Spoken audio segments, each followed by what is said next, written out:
What are the downsides of weed that people don't talk about? Not having an appetite if you're not high. You have to smoke heavily though to get to that point. After about 10 years of use, my body has developed an allergy that I have never heard anyone else get. When I use THC, my sinus gets inflamed, nearly blocking the airway, forcing me to breathe through my mouth, making falling asleep very difficult. Also, the next morning the budgers I get are relentless. It is like all the stuff is coming back out my sinus. This almost always ends up with minor bleeding nose. I lost a significant chunk of my best friends in college because by senior year all they were focused on was weed. Since I didn't smoke, we suddenly had nothing in common despite being close friends and classmates for years. Every fucking conversation at every hour of the day inevitably turned into reminiscing about the last time they got high or planning out the next time they'd get together to smoke. Eventually I just stopped trying to keep in touch with them from day to day and we never really stayed as close since then. I would say that as a long-term smoker, that once out it has made me incredibly boring. If I have evening plans on the weekend, but smoke anything in the day, then I'm far more prone to cancelling those nighttime plans. If I do attend those plans after smoking in the day, then I feel I'm not entirely there. Awkward silences, jokes don't land, keeping a conversation going becomes 10x harder, and I'm inevitably just waiting for an appropriate time to leave. Overall it just kinda makes you socially awkward and super boring to be around in a social setting. Just from my experience. Cannabinoid hyperemesis and cyclic vomiting syndrome. Yeah, my ex had cyclic vomiting syndrome so bad, but he smoked weed to help him fight the nausea. Turns out it was making him worse off. Not a lot of people know about this one, where I'm from at least. I've noticed after the initial uptick in chatter, people tend to get really quiet and zoned out in their own thoughts. When I used to smoke it, I found it had a dulling effect on my personality and conversational skills after the fact too. I remember in high school, there was a girl in our group of friends who always wanted to smoke weed with us, and we never knew why, and never wanted her to, because when she got high she wouldn't say a word anymore, would be paranoid, and would just have this blank expression on her face. It was unsettling AF, because this girl was loud as hell, and was hands down the funniest one of our group. She was like an entirely different person when stoned. One thing that I never see brought up is the effect of marijuana on dreaming.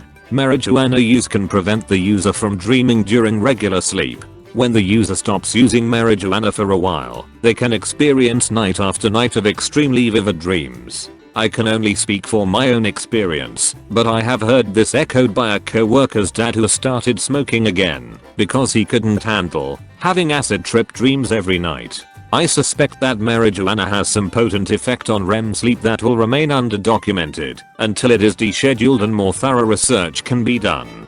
Definitely true. Smoked every night for a couple years. Never dreamed until I stopped. It's really bad for developing brains. That is anyone under 25. It seems like most of my response has already been said, but I want to reiterate 3 major observations. What I've noticed from my own semi-frequently weed consumption. Demotivation. The impact from weed on motivation levels I find is in 2 parts. The first part is, when you initially consume the weed, most people fall into a habit of eating food and watching something on TV. The second part one found is the next morning, I experience a type of weed hangover the following morning. I feel more groggy and more susceptible to just loading around the following day. Anxiety. Things that aren't currently stressing you out may start to induce anxiety in you. While this isn't always the case, weed has the potential to worsen your mental state if you aren't careful. This impact became more pronounced when I smoked weed solo. Having other people around allowed me to be more present in the moment, whereas I was in my head when I was alone. Food consumption. I found for me that continued weed use led to some unhealthy eating habits. The munches are real, and for often that not you are craving food that is not considered healthy. If this becomes a more common occurrence, then your overall diet can go south quickly. Demotivation in heavy consumers. It is fine in moderation, but multiple times per day seems to suck the ambition from most people I've seen, including myself long ago. South Park said it best. Well, son, pot makes you feel fine with being bored.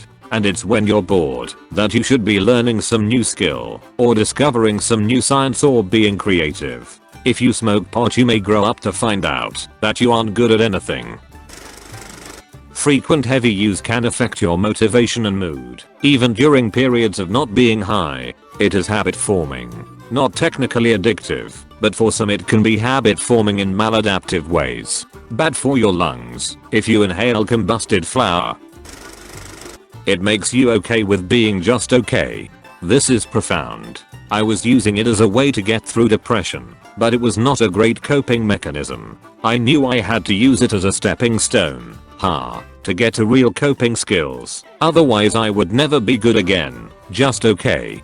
Weed doesn't make me feel better. It just makes me not care as much about how bad I feel. That's something I said to a doctor a really long time ago, and I still think it's very true. It's not a solution, but if it wasn't for that, I would cared enough to kill myself and wouldn't have lived to be 25.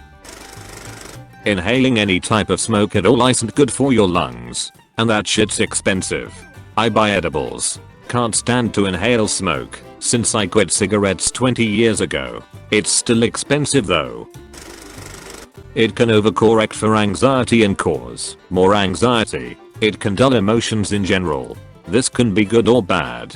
When you need to be empathetic or aware, you are less likely to be. It dulls focus. You can power through it and make that focus reappear if needed, but it's an uphill battle to get to that point. And if you lose focus again, you gotta rebuild it. Lower short-term memory, which leads to less long-term memories, especially of details. It can interfere with sex drive in men. This has been studied and known. Not all men, but some. It can cause stomach pain in some people. It is mentally addictive and hijacks the dopamine system. This can be reversed by not smoking, but it can make pleasures less pleasurable if you smoke heavily for a long term.